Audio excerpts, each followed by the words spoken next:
माता की, छत्रपती शिवाजी महाराज की, धर्मवीर छत्रपती संभाजी महाराज की, जय श्रीराम, जय जय श्रीराम।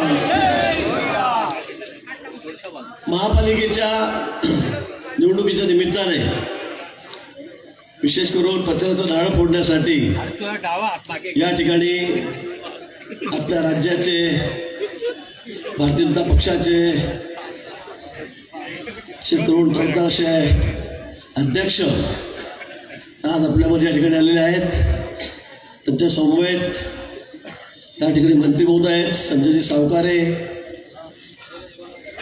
या ठिकाणी स्मिताताई वाघ आपल्या खासदार या ठिकाणी आहेत, राजू मामा आहेत, दुसरे 40 गावचे दादा आहेत, देवकर अप्पा आहेत, अजून कोण आहेत, आमदार अमोल कुठे माझ्या पाठीशी डोकरा तो थोडा बाजूला दिसत नाही। हे बघा, पुढाऱ्याच्या पुढे आणि गाढवाच्या मागे कोणीच बसत नाही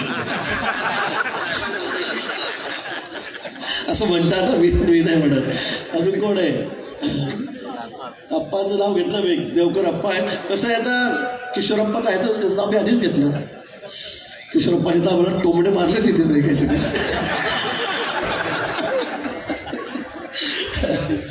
नितीनजी नड्डा आहेत, RPIचे पदाधिकारी आहेत, सर्व पक्षाचे पदाधिकारी, जिल्ह्याचे अध्यक्ष इथले जिल्हा पुढे सूर्यवंशी, तुम्ही कोपऱ्यात का वस्तू अध्यक्ष तुम्ही,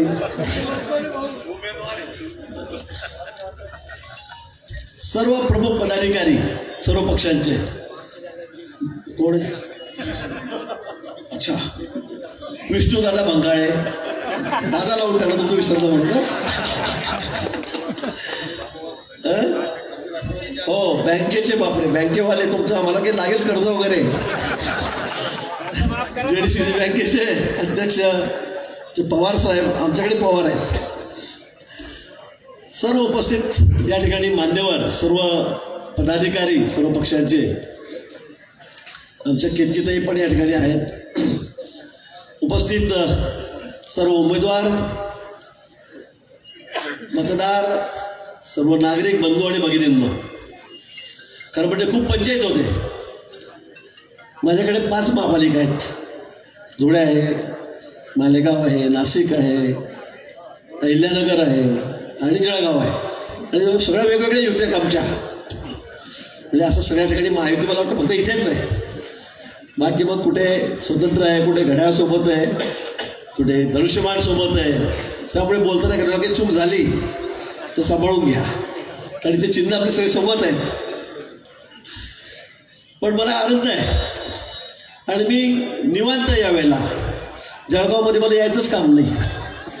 मी या 15 दिवसामध्ये फक्त एकच जळगावला आलो, एक मीटिंग घेतली सगळ्यांची, 2 घेतल्या मग वाटतं नाही, आधी उमेदवारांची घेतली, कार्यकर्त्यांची घेतली, आणि नंतर मी नाशिकला, नगरला, धुळ्याला तिकडे रवाना झालो, आलोच नाही।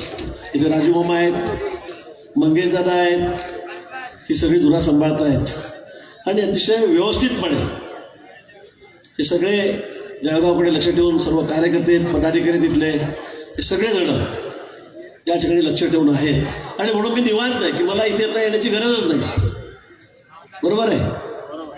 आणि मी तुम्हाला पुन्हा त्यावेळेस सांगेन, आपण तुम्ही सांगितलं 75%, 75% नाही, आपण सगळे एकत्र झालं तर मी तुम्हाला सांगेल की 100% निकाल आपल्या ठिकाणी लागेल, 100%। 75च्या जागा, 75 जागा निश्चित आपल्या या ठिकाणी येतील। गेल्या वेळी सुद्धा भाजप म्हणून 57 जागा आपल्या या ठिकाणी, बरोबर आहे, 57 जागा या ठिकाणी आलेल्या होत्या, आणि 74 पैकी 57 त्यावेळेला मी सांगितलं होतं आपण 55+ घेऊ, धुळ्याला सांगितलं होतं 50+ घेऊ, नाशिकला सांगितलं होतं 65+ घेऊ, नाशिकला 65 सांगितलं होत्या, 67 जागा आल्या 122 पैकी, धुळ्याला 74 पैकी 51 जागा आल्या होत्या, आणि जळगावला 55 सांगितलं होतं 57 आल्या होत्या। आणि मी आकडा किती फिट काढतो राजकारणातला, म्हणजे माझा याच्यामध्ये हातखंड आहे। आणि तर माझ्याकडे येऊ नका मला सांगा म्हणून तो आकडा नाही, राजकारणाचा नगरसेवकांचा आकडा मी म्हणतोय तसंच आहे. आणि यावेळेला मी खरं सांगेल, जळगावचा निकाल 100% लागेल. मामांनी या ठिकाणी अनेक कामं सांगितली, आपण ती केली.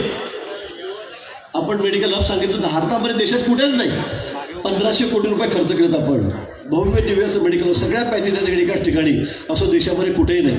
मेडिकल डिरेक्शन खातं माझ्याकडे आलं, मी त्या खात्याचा मंत्री झालो आणि आपण मेडिकल हब आपण या ठिकाणी दिला. मुख्यमंत्री महोदय, उपमुख्यमंत्री महोदय सर्वांनी त्याला होकार दिला आणि जवळ 1,500-2,000 कोटी खर्च करून सगळ्या भव्य दिव्य इमारती, सगळं साहित्य, सगळे मशीन त्या ठिकाणी आलेले आहेत. MBBS आपल्याकडे तर MD आहे, MS आहे, सगळं PG आहेत, या सगळ्या या ठिकाणी आपल्याकडे आहेत.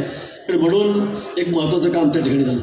स्पोर्ट्स मिनिस्टर आपण झालो, आपण 250 कोटी रुपये, 250 कोटी रुपये. नाशिकमध्ये सुद्धा एवढं मोठं स्टेडियम नाही आहे. एवढं मोठं स्टेडियम आपण आपल्या विभागाचं हे जळगावला ठिकाणी आणलं आणि त्याच्या कामाला सुरुवात झालेली. त्याचं उद्घाटन मागच्याच काळामध्ये त्या ठिकाणी झालेलं आहे. अनेक कामं आहेत. रस्त्याच्या कामासाठी आपण पैसे घेतले, पुलाचे प्रश्न सुटलेत, अनेक प्रश्न सुटलेत.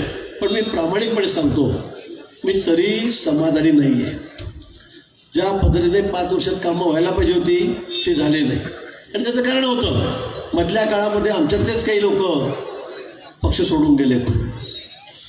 तर या भागातले काही आहेत, मामांनी त्याचा उल्लेख केला, मला त्याचा काही उल्लेख करायचा नाही, पण आमच्यातले काही लोक पळून गेलेत आणि 2.5 वर्ष सगळा खीळ पडला. विकासाचे कामं होऊ शकले नाही ही वस्तुस्थिती आहे. पण मी तुम्हाला आता शब्द देतो, आज सगळ्यांच्या समोर मी तुम्हाला शब्द देतो. जे माझं स्वप्न होतं, आमचं स्वप्न होतं, मुख्यमंत्र्यांनी सांगितलं पैसे घेऊन जा, पैसे किती लागू द्या, पण जळगावचा चेहरा मोहरा बदला. मी तुम्हाला आज सांगतो, हे वर्ष आणि पुढचं वर्ष 2 वर्ष फक्त तुम्हाला द्या. या 2 वर्षामध्ये सगळ्या जळगाव शहराचा तुम्हाला चेहरा मोहरा बदलून दाखवतो. सगळा चेहरा मोहरा बदलून दाखवतो. कुठे आम्ही कमी पडणार नाही. मागच्या वेळेला मी शब्द दिला होता, पण 2.5 वर्षाचा मला सगळ्यांनी सत्ता मिळाली आणि नंतर मात्र सगळे हे नागपूर आमच्याकडे मिळालेत, ते पळून गेले आणि म्हणून त्यामुळे आपल्याला कामं या ठिकाणी करता आली नाही. तरीसुद्धा तुम्ही गेल्या विधानसभेमध्ये मामांना विक्रमी मताने निवडून दिलं, विक्रमी मताने. लोकसभेला स्मिताताई या ठिकाणी आहेत, त्यांना सुद्धा विक्रमी मतं या ठिकाणी दिलीत. कुठे तुम्ही काटकसर केली नाही. आणि जिल्ह्यामध्ये तर सगळ्यांनी, तिकडे आमच्या रक्षाताई आहेत, त्यांना 3.5 लाखांनी, इकडे स्मिताताई आहेत, त्यांना 3.5 लाखांनी. एवढं मताधिक्य महाराष्ट्रामध्ये कुठेही नाही. तेवढ्या मताधिक्याने तुम्ही आपले दोन्ही उमेदवार या ठिकाणी भाजपचे निवडून दिलेत. म्हणजे हा जो जिल्हा आहे, हे जे शहर आहे, हे भारतीय जनता पक्षावर, शिवसेनेवर, RPIवर, घड्याळावर, तेवढा घड्याळाच्या बरोबर नव्हतं बरं, त्याला आपण वेगळे आहोत, पण सगळे आपल्यावर प्रेम करणारे आहेत. हा आपला महायुतीचा बालेकिल्ला आहे. आणि म्हणून याही वेळेला नगरपालिकेमध्ये 18 पैकी 17 नगरपालिका या महायुतीच्या आलेल्या आहेत. एक मला वाटतं एक आपलं उवाठा कुठे आलेला आहे, उवाठा आहे का RPI कोण करता, शरद पवार गट आहे आपल्याकडे कोण आलं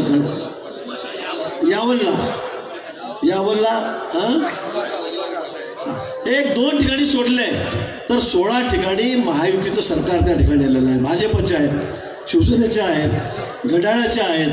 म्हणजे एवढ्या मोठ्या प्रमाणामध्ये 16 नगरपालिका या ठिकाणी आपल्याला निवडून आलेल्या आहेत. आणि म्हणून मला असं वाटतं की काम कमी जास्त झालं असेल कुठे, पण लोकांनी महायुतीला या ठिकाणी सोडलं नाही, भाजपला सोडलं नाही, शिवसेनेला सोडलं नाही, घड्याळाला सोडलं नाही. आणि आता तर दिल्लीपासून गल्लीपर्यंत सगळं आपलंच आहे. आज मला सांगा, समजा उभाटा आलं, पवार गटाचं कोणी ते निवडून आलं, काँग्रेसचं कोणी निवडून आलं, काय करणार आहेत, कुठला विकास करणार आहेत? यांना राज्यामध्ये कोणी वाली नाही, यांना दिल्लीमध्ये कोणी वाली नाही. पैसे आणतील कुठून, कामं करतील कुठून? बोंबाबोंब होणार आहे. आणि म्हणून माझी आपल्याला हात जोडून विनंती आहे, जवळचा, दूरचा, नात्यातला, गोत्यातला, जातीचा, धर्माचा, पाहिजे काही बघू नका. जळगाव शहराचा चेहरा मोडला करायचा असेल, आपल्याला खऱ्या अर्थाने जळगाव शहर हे एकदम आगळं वेगळं करायचं असेल, तर मी तुम्हाला सांगेल की सर्वांनी कमळाचं फूल, धनुष्यबाण, 5 ठिकाणी घड्याळ आहे, RPI आपल्याबरोबरच आहे कमळावर. मला वाटतं त्याचं बटन दाबून एकदा पुन्हा संधी द्या. आमदारही आपले आहेत, खासदारही आपले आहेत, मंत्री तुमचे आहे त्या ठिकाणी, तिकडे गुलाबभाऊ आहेत पालकमंत्री, इकडे मी आहे, इकडे सावकारे साहेब या ठिकाणी बसलेले आहेत, सगळं आपलं आहे. आणि म्हणून आपल्या भागाचा विकास हा वेळेला चुकू देऊ नका. निधी जेवढा लागेल तेवढा आणू. पहिल्या वर्षामध्ये मी तुम्हाला सांगतो 6-8 महिन्यामध्ये सगळे रस्ते, परवा सीएम साहेब येतील ते आपल्याला सांगतील, मामा 150 नाही 200 नाही 250 300 कोटी किती रुपये लागू द्या, एकही रस्ता आपण असा बिना सिमेंटचा राहू देणार नाही. सगळ्या भागामध्ये आपण या ठिकाणी सिमेंटचे रस्ते करूया. राहिलेले जे कामं आहेत ते सगळं आपण पुढे, कुठलंही काम आपण बाकी ठेवणार नाही. कारण आम्ही आमच्या प्रेमाच एवढं केलं. मामांना तिसऱ्यांदा निवडून दिलं. मामा तिसऱ्यांदा आलेत ना, आमदार तिसऱ्यांदा आलेत. अप्पा तुम्ही किती वेळा आले? 3 वेळा आलेले आहेत. सावकार साहेब तुम्ही 4 वेळा आलेत. मंगेश दादा 2दा आलेत. अमोर आता आमचा तरुण कार्यकर्ता पहिल्यांदा निवडला. हरिभाऊंचा मुलगा आमचा पहिल्यांदा आलं.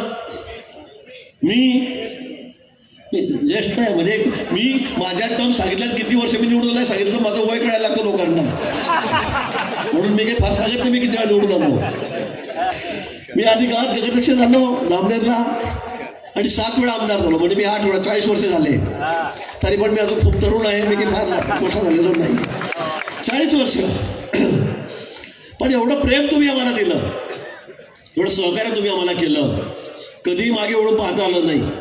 प्रत्येक वेळी भरभरून मतदान तुम्ही आम्हाला दिलं.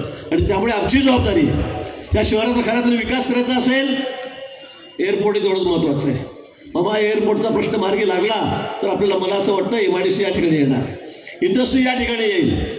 एअरपोर्ट आहे पण ते आपल्याला मोठं करायचं आहे. मोठे विमानं उतरतील, बोईंग विमानं त्या ठिकाणी उतरतील, कार्गो त्या ठिकाणी सुरू होईल, मालाचं ट्रान्सपोर्टेशन होईल. त्यासाठी आपल्याला आता या वर्षभरात 6 महिन्यामध्ये मी कुंभाच्या आधीच, मी कुंभामध्ये त्याचा समावेश केला कारण मी कुंभमेळा मंत्री आहे. मी शिर्डीचं विमानतळ मोठं करतोय, नाशिकचं विमानतळ मोठं करतोय आणि त्याबरोबर आपण जळगावचं विमानतळ सुद्धा घेतलेलं आहे.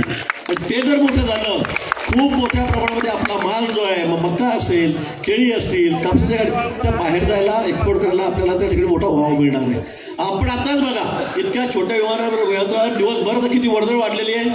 दिवसभर 10 देशांमध्ये या ठिकाणी विमानसेवा सुरू झालेली आहे.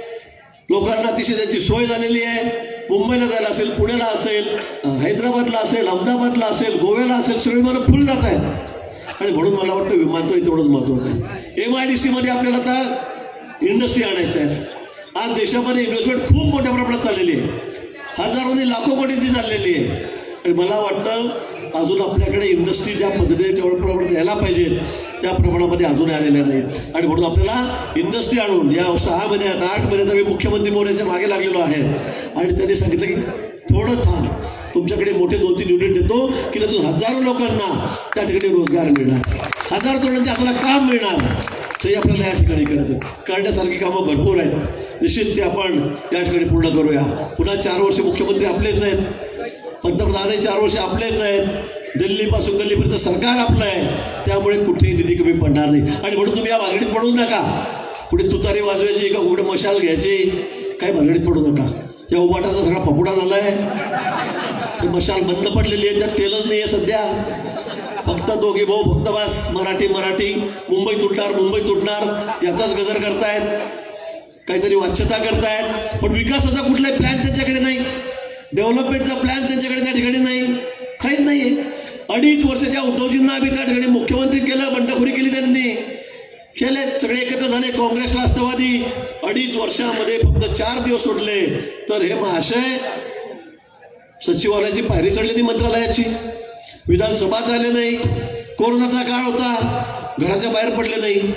आम्ही रात्रंदिवस फिरतोय, देवेंद्रजी फिरतायत, आम्ही सगळे फिरतो, लोकांची सेवा करतो, दवाखान्यामध्ये फिरतोय. पण 4 दिवस सुद्धा हे म्हातार घराच्या बाहेर पडले नाही. मी TV वर बघतोय, मी लॅपटॉपवरून काम करतोय, मी कॉम्प्युटरवरून काम करतोय, मी ऑनलाईन काम करतोय. अरे लोक तिकडे मरतायत आणि तुम्हाला त्या ठिकाणी त्यांना गुंडाण्याच्या बॅगा आहेत. हजार रुपयाची बॅग तुम्ही 5,000 रुपयात घेताय. खिचडी महापालिकेने खिचडीसाठी दालनं उभी केली, त्यात तुम्ही 10 पण पैसे खातात. आणि तुम्ही आता परत मुख्यमंत्री व्हायला निघतायत, महापालिका ताब्यात घ्यायला झाल्यात. काय चाललंय? संजय राऊत तर म्हणताय उद्धवजी म्हणजे पंतप्रधान पदाचं मटेरियल आहे. म्हटलं वारवा मटेरियल, असं सगळं मटेरियल राहतं. 2.5 वर्षामध्ये 1 दिवस घराच्या बाहेर पडत नाही, लोक मरतायत. आणि हे मटेरियल पंतप्रधान परत म्हणजे काय होईल देशाचं, काय होणार आहे. आणि म्हणून मला असं वाटतं की आता विचार करून आपल्याला निर्णय घ्यावा लागणार आहे. एक मत सुद्धा आपलं वाया जाऊ देऊ नका. आज देशाचे पंतप्रधान बघा मोदीजी, सगळ्या जगामध्ये त्याचा डंका आहे. 11 वर्ष झाले मोदीजींना. 11 वर्षामध्ये आपली अर्थव्यवस्था 11व्या नंबरवरती, आज 4थ्या नंबरवर आली आहे, 3ऱ्या नंबरवर होण्याच्या मार्गावर आहे. बाबांनी त्यांनी सांगितलं जपान सारख्या राष्ट्राला मागे टाकून यावर्षी आपण त्यांच्या अर्थव्यवस्थेमध्ये पुढे गेलेलो आहोत. छोटी गोष्ट नाही आहे मित्र. आज जगामध्ये सर्वमान्य नेता कोण, सगळ्या बँकेनी सर्वे केला, एकच नाव येतं जगात देशात नाही, पंतप्रधान नरेंद्रजी मोदी, एकच नाव येतं. पूर्वी पाकिस्तान सारखं राष्ट्र चटाकभर राष्ट्राने शिमटीभर ते आपल्याला डोळे दाखवायचं, दादागिरी करायचं, चायना तिकडून दादागिरी करायचं, बांगलादेशकडून दादागिरी करायचं. पण आज या 11 वर्षामध्ये आपण एवढी क्रांती केली. मोदींनी आपलं सैन्य दल असेल, सगळ्या प्रकारचं नौसेना असेल, वायुदल असेल, एवढं सक्षम केलं की आता पाकिस्तानचं नाव तरी आपण कुठे ऐकतोय का, कुठेच नाही. 10 सैन्यामध्ये माणसं मेली असतील, आपण 100 मारून तिकडे घरात घुसून आपण मारून आलो. हे शक्य होतं का आधी, काय नाही. आणि म्हणून मला असं वाटतं की एक महाशक्ती होण्याच्या मार्गावर आपण या ठिकाणी आहोत. एक महासत्ता, एक विकसित राष्ट्र होण्याच्या मार्गावर मोदींच्या नेतृत्वाखाली आपण आहोत. श्रीराम मंदिराचा विषय किती वर्षाचा पेंडिंग होता, 400 वर्षाचा. सरकार आलं, बहुमत आलं, चुटकी सरशी आपण त्या ठिकाणी प्रश्न मिटवला. 370 कलम काश्मीरचं कधी स्वप्नातही वाटलं नव्हतं. मी कॉलेजमध्ये होतो 30-40 वर्षापूर्वी, तेव्हापासून आम्ही काश्मीरला जायचो, श्रीनगरला झेंडा लावायला, लावता येत नव्हता. काट्या खायचो, फवारे मारायचे आमच्यावर, निघून यायचो. दोडा बचाव, दोडा आंदोलनात आम्ही गेलो, किती वेळा गेलो, काय नाही. फक्त आम्ही म्हणायचो राम लल्ला आएंगे मंदिर वही बनाएंगे, जहाँ हुए बलिदान मुखर्जी वो कश्मीर हमारा है. स्वप्नासारखं होतं आम्हाला की काश्मीर परत आम्हाला मिळेल. सरकार आपलं आलं, तुम्ही निवडून दिलं आणि मोदीजी सारखं एक नेतृत्व आपल्याला मिळालं आणि चुटकी सरशी सगळे आपण टी व्ही बघतोय, 10 मिनिटामध्ये 370 कलम संपला. केवढा मोठा विषय आहे हा, देशासाठी राष्ट्रासाठी केवढा मोठा विषय आहे. एकच माणूस असा आहे की तो हा निर्णय घेऊ शकत होता, तो म्हणजे मोदीजी. आपलं सरकार, आपले खासदार. 3 तलाकचा विषय मुस्लिम बघितले एवढा अन्याय होता. कुणी लग्न करायचं, 2-3 वर्ष झालं, पोरं बाळा झाले, सोड दिया, घरातल्या घरात बसून तलाक तलाक तलाक जाव घर को, लगेच दुसरं लग्न, तिसरं लग्न. अरे म्हणजे आमची महिला, आमची बहीण का काय वापरायची वस्तू आहे का. मोदींनी निर्णय घेतला, आपल्या सरकारने निर्णय घेतला, झालं. कुठे दगडफेक नाही, कुठे भानगड नाही, कुठे दंगा नाही. ना 370 कलमला झालं, ना 3 तलाकला झालं, ना राम मंदिराला काही झालं. सगळं सुरळीत चाललं आहे, गुण्या गोविंदाने सगळे नाचत आहेत. आणि म्हणून मला वाटतं की असा निर्णय घेणारा पोलादी पुरुष हा नेता आपल्याला या ठिकाणी भेटलेला आहे. देवेंद्रजी सारखं नेतृत्व, दूरदृष्टी असलेलं नेतृत्व या ठिकाणी महाराष्ट्रामध्ये आपल्याला या ठिकाणी भेटलेलं आहे. आणि म्हणून भाजप पाहिजे, म्हणून महायुती पाहिजे. आपल्या मागच्या काळामध्ये आपण बघितलं, शिंदेसाहेब मुख्यमंत्री होते, त्यांच्या कामाचा वाव आपण या ठिकाणी बघितलेला आहे. अजितदादा आपल्या सोबत आहेत. काही काही ठिकाणी थोडीफार हमरीतुमरी होऊन जाते आमची, पण आम्ही सगळे सोबत आहोत. आणि सोबत राहून या देशाला आपल्याला नंबर 1 वर आणायचं आहे, या राज्याला आपल्याला 1 नंबर आणायचा आहे, आपल्या शहराचा विकास करायचा आहे. परवाच मनरेगाच्या ठिकाणी आपण जीरामजी योजना आणली, मजुरांसाठी योजना आहे, शेतकऱ्यांसाठी योजना आहे. तुम्ही बघा 4 दिवसात तुम्हाला कळेल काय योजना आणली. म्हणजे गावाचाही उद्धार झाला. छोटी खेडी आहे, ती समृद्ध झाली पाहिजे, ती स्वच्छ झाली पाहिजे, सुंदर झाली पाहिजे, नुसती शहरच होता कामा नये. तर हा दृष्टिकोन डोळ्यासमोर ठेवून मोदीजींनी अनेक कामं या ठिकाणी केली. 11 वर्षामध्ये गॅसपासून, घरांपासून, पाण्याच्या नळांपासून, मोफत रेशन, अर्ध तिकीट, लाडक्या बहिणी, किती योजना आहेत. बचत गटाच्या माध्यमातून किती महिलांना आपण सक्षमीकरण केलं. मागच्या काळात 2 वर्षामध्ये मी मंत्री होतो ग्रामविकास खात्याचा, 18,000 कोटी रुपये कर्ज आमच्या ग्रामीण भागातल्या महिलांना दिलं. आणि त्यातून मी तुम्हाला सांगतो 2-5% सुद्धा बुडीत नाही आहे, सगळे रिपेमेंट करतायत, परत पैसे भरतायत. केवढी मोठी गोष्ट आहे. आज महिला आमच्या सक्षम होत चाललेलं आहे. आता येता जाता एस टीमध्ये बघा सगळ्या महिला दिसत आहेत, माणसं दिसतच नाही. ते मला असं काय झालं, नाही तर माणसं पूर्वी भाऊ करायचे, आता आमच्या ताया भाऊ करतात. पण असं काय झालंय, 10 मधल्या 9 खिडक्या महिला, एका खिडकीमध्ये फक्त एखादा माणूस दिसतो. एवढं करायचं काय झालं. मग मला आमच्या लोकांनी सांगितलं, गाडीत बसलेलं म्हणे भाऊ ते अर्ध तिकीट आहे ना, त्याचा परिणाम झाला. आता घरी काही झालं, नात्या गोत्यामध्ये काही झालं, दुर्घटना झाली, जवळच्या लोकांमध्ये झाली, आपण म्हणतो ना तू चालले तर जळगावले, दामनूर आम्ही म्हणतो ना जळगाव चालली जाईल. अरे बाईला आश्चर्य वाटतं, आपल्याला तुम्ही झोडत होते घराच्या बाहेर. आता असं काय झालं, पुढे मौत झाली आहे, जा तिकडे. लग्न लावायचं आहे, जा तूच चालली जाय. साखरपुडा आहे, तूच चालली जाय. हे कशामुळे झालं, ते अर्ध्या तिकिटामुळे झालं. म्हणजे 200 रुपये लागतात, ते भाड्याचे फक्त 100 रुपये लागत आहेत. आणि आहेर करायचं आहे, झालं ते लाडक्या पैसे 1,500 रुपयाला खात्यात देऊन टाक. म्हणजे आमच्या बहिणीचा तर माल खेळून गेल्या घरामध्ये, महिला बाहेर पडल्यात, भांडे दिले. कारागिरांना पायामध्ये बूट पाहिजे, पाय फाटतात सिमेंटमध्ये काम करून, हातामध्ये सिमेंटचं सगळं काम करून हात फाटतात, त्यांना ग्लोव्ज द्या, डोक्यावर त्यांना काही लागेल वरतून पडतं हेल्मेट द्या, त्यांना टॉर्च द्या, मोठी टिफिनचा 5 डब्बा द्या. काय काय दिलं त्यांना, सगळं दिलं त्यांना. मच्छरदाणी द्या, कामावरून घरी गेले की आरामशीर मच्छर चावणार याची काळजी सरकारने त्यांच्याकडे घेतली. कोणतं सरकार एवढं काळजी घेणार, पहिलं सरकार आहे मोदींचं. कारागिरांची काळजी घेतली, शेतकऱ्यांना 12,000 रुपये दरवर्षाला, छोटी मोठी कामं करणार शेतामध्ये. लाडक्या बहिणीला आमच्या देवेंद्रजींनी शिंदे साहेबांनी निर्णय घेतला, 1,500 रुपये आपण त्यांना मदत देतोय. काँग्रेसवाले म्हणायचे, उभाटावाले म्हणायचे, सुप्रियाताई आमच्या म्हणायच्या निवडणुकीपुरतं आहे, निवडणूक झाली की तुम्हाला रुपये मिळणार नाही.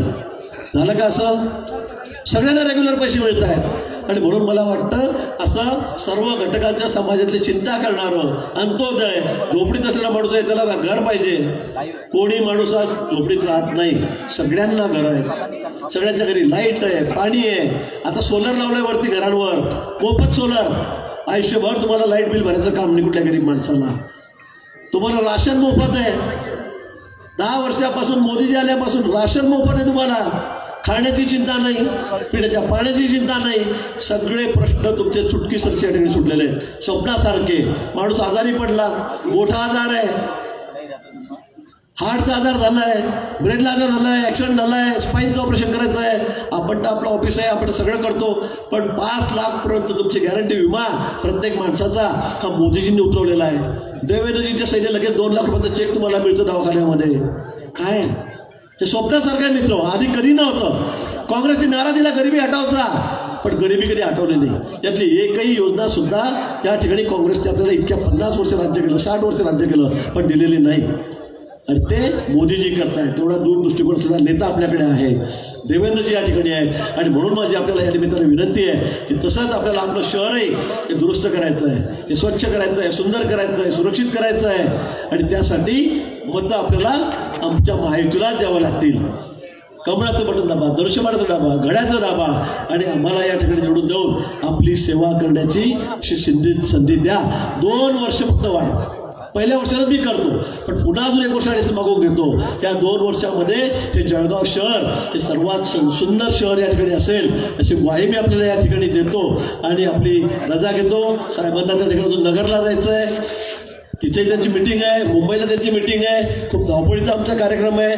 पुन्हा आपल्या या भागातील नगरसेवक असतील, आपले 75चे 75 नगरसेवक या ठिकाणी आहेत. पुन्हा मी सांगेल की आपल्याला महाराष्ट्रामध्ये रेकॉर्ड करायचं आहे. जळगाव शहर हे मागणं महापालिका अशी असली पाहिजे की या ठिकाणी विरोधी पक्षाचा एकही नगरसेवक नाही. हे रेकॉर्ड आपल्याला करायचं आहे. करणार आहात का, करणार आहात का? म्हणून एकही जागा, एकही संधी दुसऱ्या पक्षाला देऊ नका. सगळे आपले लोक या ठिकाणी निवडून आणा आणि मग 5 वर्ष तुम्ही फक्त आमचं काम बघा, आम्ही काय करतो काय नाही. कारण आम्ही सगळे आमदार खातं इथे दुसऱ्या पक्षाचं एकही नाही आहे. इथे ना उभाटाचा आहे, ना राष्ट्रवादीचा आहे, शरद पवार गटांचा, ना काँग्रेसचा आहे. सगळेचे सगळे आमदार या ठिकाणी आपले, दोन्ही खासदार आपले आहेत, सगळे आपलं आहे. त्यामुळे तुम्हाला कोणाकडे काम मागायला जायची गरज नाही, कोणाकडे पत्र द्यायची गरज नाही. आपल्याकडे या ठिकाणी यावं लागेल आणि म्हणून आम्हाला निवडून द्यावं एवढीच विनंती मी आपल्याला या ठिकाणी करतो आणि आपली रजा घेतो. धन्यवाद. जय हिंद, जय महाराष्ट्र, जय श्रीराम.